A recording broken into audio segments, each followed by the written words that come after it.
Estás escuchando el podcast de Lo que queda del día, una presentación de cooperativapodcast.cl.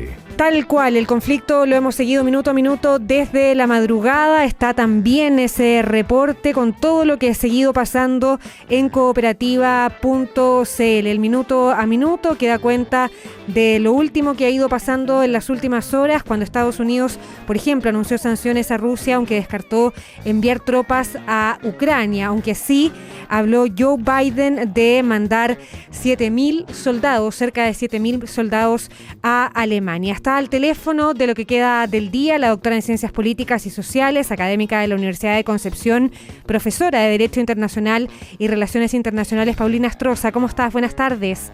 Hola Paula, ¿qué estás? Gusto de saludarte. Una jornada intensísima en la que ya han pasado varias horas. ¿Cuál es la lectura que se puede hacer a estas alturas de lo que sigue pasando en Rusia y en Ucrania, por cierto? Sí, que la situación es grave, que las consecuencias no solo se van a limitar a Ucrania, creo que aquí van a haber consecuencias mucho mayores en el sistema internacional, en lo que implica la relación de Rusia con Occidente, en lo que va a significar de aquí a futuro también el rol de la OTAN, la propia Unión Europea.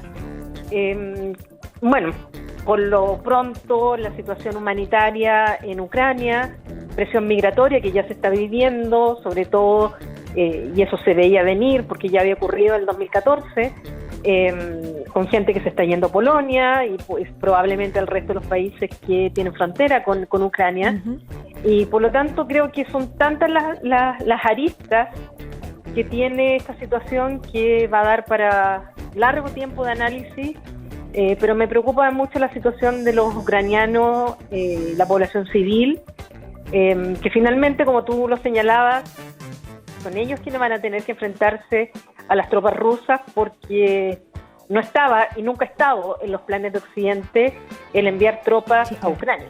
Ahora, Paulina, vamos a ir en el detalle, ¿no? Bajándonos en cada una de las cosas que tú pusiste sobre la mesa, pero quería partir con los civiles a propósito de ese vínculo que haces tú y con lo que partió diciendo Vladimir Putin esta madrugada, que hablaba de una operación militar especial de desnazificación de Ucrania contra el genocidio y prometía de alguna manera que iba a ser militar, ¿no? Que no iba a atentar contra civiles. Finalmente han sido muchas las ciudades ucranianas a esta hora agredidas. Hay al menos 53 personas fallecidas, 169 heridos. Se desdibujó completamente lo que planteó el presidente ruso en un inicio, ¿no? O sea, todo lo que ha dicho Putin como fundamento a esta intervención armada, la verdad es que es mentira. Es mentira en el sentido que ha invocado el artículo 51 de la Carta de las Naciones Unidas, que es aquel artículo que reconoce la legítima defensa individual o colectiva que tienen los estados para cuando son atacados. ¿Qué artículo 51? No cumple con ninguna de las características del artículo 51 para poder justificar esta incursión armada. Habló también del deber de proteger. Claro. Resulta que tampoco cumple con las condiciones. Está hablando de genocidio. La verdad es que hay toda una jurisprudencia y el propio estatuto de la Corte el Estatuto de Roma de la Corte Penal Internacional, donde ha establecido claramente lo que es genocidio, que eso no aplica a la situación de guerra civil que se vive en el Donbass. Por otro lado, también si uno ve las incursiones, dónde se está atacando, por dónde está entrando, está creando todo un cerco para llegar finalmente a Kiev, a la capital. Y justamente la región del Donbass es donde menos ha habido intervención. Entonces, la verdad es que todas las justificaciones que ha dado Putin no son verdaderas. Una guerra, a menos que fuera quirúrgica absoluta, y eso no hay guerras quirúrgicas, hay ataques quirúrgicos, pero la verdad es que muertos y población civil y violación al derecho internacional humanitario ocurren y ya lo estamos viendo. A propósito de los puntos que ha atacado Rusia durante todas estas horas, se hablaba ya de que tomaron el control de Chernobyl, que está muy cerca de Kiev, y tú hablabas de puntos estratégicos que de alguna manera están buscando cercar la capital ucraniana. ¿Qué podría significar eso? Y lo otro, hablábamos hace un rato con un chileno que vive en Odessa, que está en otro de los extremos, ¿no? Y decía, acá también se atacó el aeropuerto y hay quienes plantean que si se logra tomar, por ejemplo, el puerto de esa ciudad, también se abre otro escenario porque tiene mucho mayor cercanía ya con la Unión Europea. Mira, la lectura que uno hace cuando ve el mapa y justamente lo que tú señalabas de dónde se está atacando, o sea, ya hay toda una operación militar en la parte de Crimea, el mar de Azov, que es toda la parte de abajo, que ya se la había anexado en 2014 Vladimir Putin. Exacto.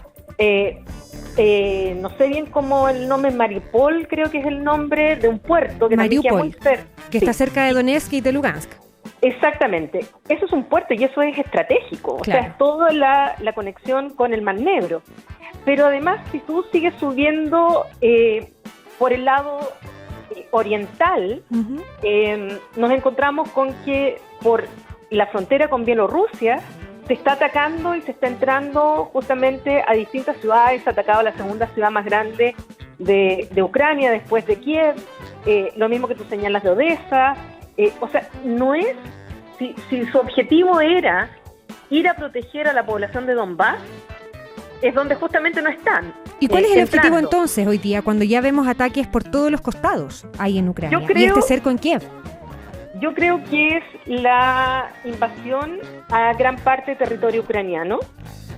No sé si el 100% de Ucrania, escuchaba a un especialista hablar de 2/3 de Ucrania, y que a Putin no le interesaría el tercio que está más cercano a la frontera con Polonia, donde hay... ¿Qué es lo que lo acerca a la Unión Europea y a la OTAN, digamos? Exactamente, está mucho más cerca a la Unión Europea, está mucho más cerca a la OTAN, que no le interesaría ese sector, sino que está otros 2/3 del territorio ucraniano, y finalmente tomar posesión y quedarse ahí con una guerra corta seguramente. Se habla mucho de la estrategia del Frozen Conflict, que es una guerra rápida, no una guerra eterna, sino una guerra rápida, una incursión armada rápida, fijar la bandera, instalarse y dejar un conflicto permanente ahí, en el cual él ponga la línea roja que le ha venido diciendo a los occidentales: esta línea roja no se cruza. O sea, partir Ucrania en dos. La Ucrania que está cerca de Rusia y la Ucrania que está cerca de la Unión Europea y de la OTAN. Exactamente. Y decirles, de aquí para acá, por ningún motivo se les ocurra incluir a este territorio en la OTAN o que sea un estado más de la Unión Europea. Hasta aquí soporto, digamos, esta ampliación que ha tenido tanto la OTAN como la Unión Europea hacia la parte oriental. Si así fuera, si el objetivo de Vladimir Putin es quedarse con esos 2/3 que están hacia el lado de Ucrania, de Rusia, de Ucrania, ¿qué pasaría? ¿Cuál es la lectura que se hace de si fuera Ucrania completo? Digo, porque con la OTAN no se puede meter, digamos, porque ahí la reacción tendría necesariamente que ser otra. Lo que pasa es que como Ucrania no es parte de la OTAN, no, claro, no está cubierta por el Tratado del Atlántico Norte, que tiene un artículo que es muy importante, que es el artículo 5º. Yo siempre a los estudiantes se los explico como los tres mosqueteros, o sea, todos para uno y uno para todos. Claro. O sea, se atacan a uno, es como lo que decía Stoltenberg de nuevo hoy día, digamos. Claro, y que todos van a ir a defender.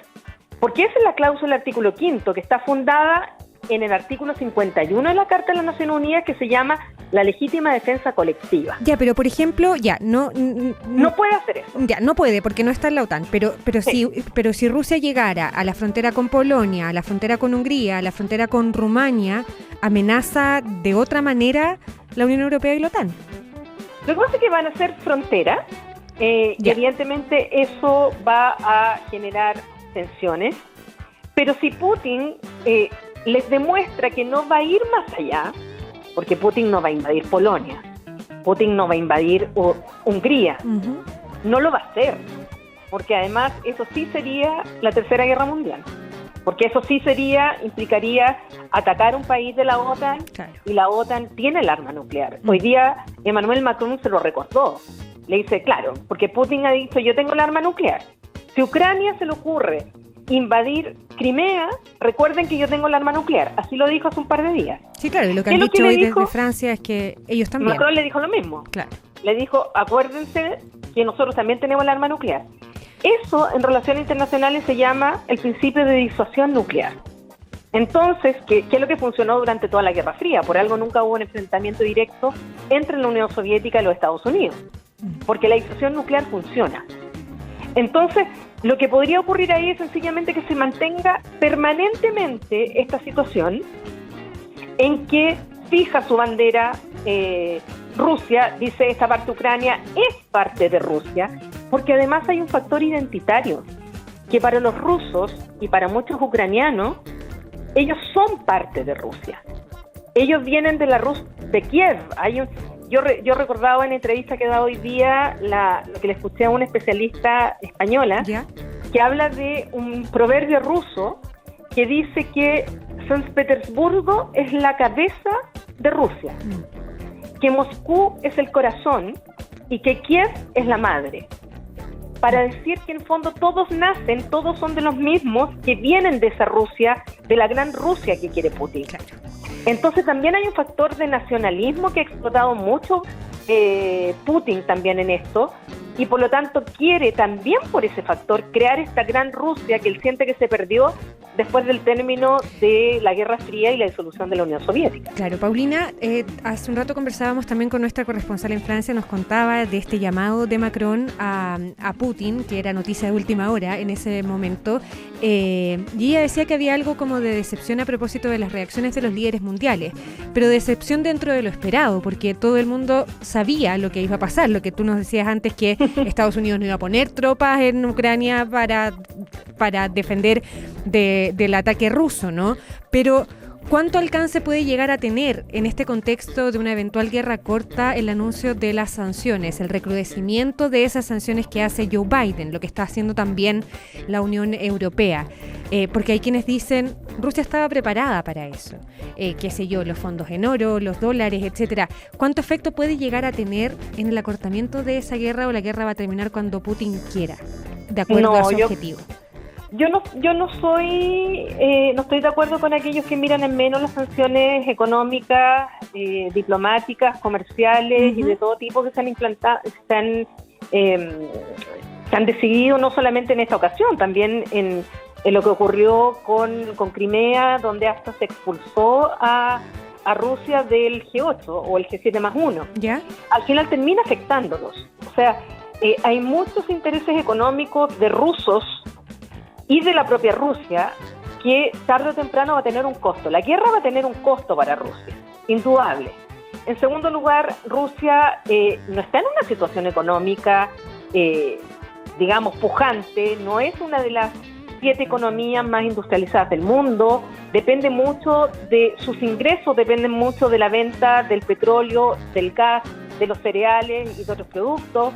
Además, se le están congelando activos a muchos de los jerarcas rusos, millonarios, multimillonarios, que tienen dinero, por ejemplo, en Estados Unidos y que tienen mucho dinero en el Reino Unido. Ojo, que ahí también hay un tema de la relación del Reino Unido con Rusia. Entonces, va a tener un costo que además Putin lo ha logrado también de alguna manera camuflar, porque hay una oposición dentro de Rusia que cada día se está manifestando más, pese a la represión, claro, pese al envenenamiento de opositores, pese a todas las restricciones a la democracia, que en definitiva esta democracia delegada con la cual parte Putin finalmente se ha transformado en un régimen autoritario, dictatorial, y que el partido de oposición es el Partido Comunista, porque lo tolera y porque hay muchas también ahí prebendas que corren por debajo, pero la población se está levantando también en contra de Putin. Lo que pasa es que es muy reprimida. Sí, claro. Entonces, si la gente también empieza a sentir ellos problemas económicos, la pandemia también les ha afectado, esta guerra va a tener un costo. Entonces, eso también es una presión para que Putin diga, yo llego hasta aquí nomás y no voy a seguir arrasando y teniendo la gran Rusia que yo quiero.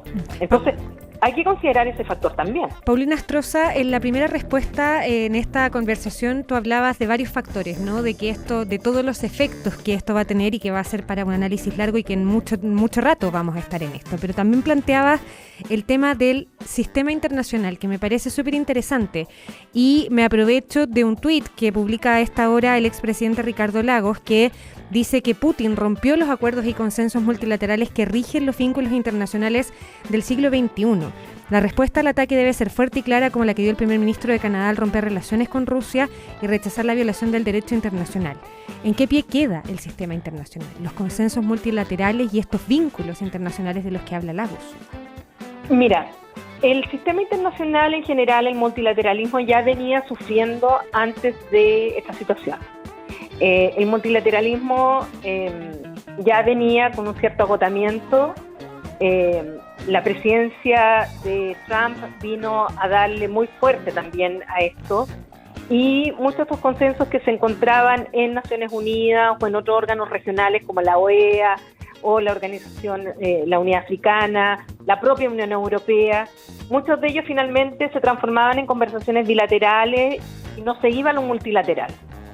Es cierto que con esto se golpea aún más el sistema internacional, porque, por ejemplo, la propia Naciones Unidas no puede adoptar decisiones, porque el órgano que tiene la capacidad para adoptar decisiones es el Consejo de Seguridad de las Naciones Unidas, en el cual existen 5 miembros permanentes que tienen el derecho a veto, y uno de ellos es Rusia. Entonces se bloquea el sistema, no porque la ONU quiera bloquearlo, sino porque no pueden hacer más de lo que su propio estatuto, la propia Carta de las Naciones Unidas les permite. Entonces se ve limitado. Por otro lado, Putin no está respetando los acuerdos de la Carta de París sobre seguridad en Occidente, tampoco está respetando los acuerdos de Minsk 1 y 2, por los cuales se puso en un momento término a la situación del Donbass, y donde ahí estaba lo que se llamaba el Cuarteto Normandía, que era Francia, Alemania, Ucrania y Rusia. Está rompiendo el alto al fuego. Entonces, en ese sentido, el expresidente Lagos tiene razón, pero eso no significa que se acabó el sistema internacional o que se acabó el multilateralismo. Sí, claro. Porque yo, por el lado de Occidente, estoy viendo que la OTAN está encontrando una nueva razón de ser. Esta OTAN que en un momento Trump la calificó de obsoleta, o que Emmanuel Macron dijo que estaba con muerte cerebral. Hoy día la OTAN está ahí, está unida. Lo mismo pasa con la Unión Europea. Hoy día yo no veo ninguna voz disonante respecto a lo que hay que hacer con Rusia. Además, esto mismo que Canadá haya roto ya relaciones diplomáticas y las condenas que se ha visto a nivel internacional en contra de la acción de Putin, o sea, claramente nos da también una idea que tal vez es un mesón donde no necesariamente el sistema internacional se rompa, sino que sencillamente se reconfigure en otra forma de dinámica. Yo ya lo veo en la OTAN, ya lo veo en la Unión Europea, ante estas amenazas como la que implica Putin, y que ya no es amenaza, que sencillamente se concretó aquello que durante mucho tiempo fue una amenaza.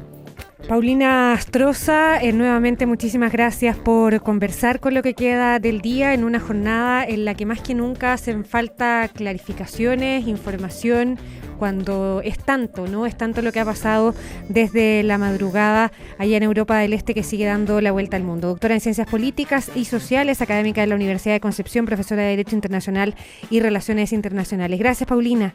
Gracias, y cuando quieran, un gusto colaborar en lo que yo pueda. Buenas tardes.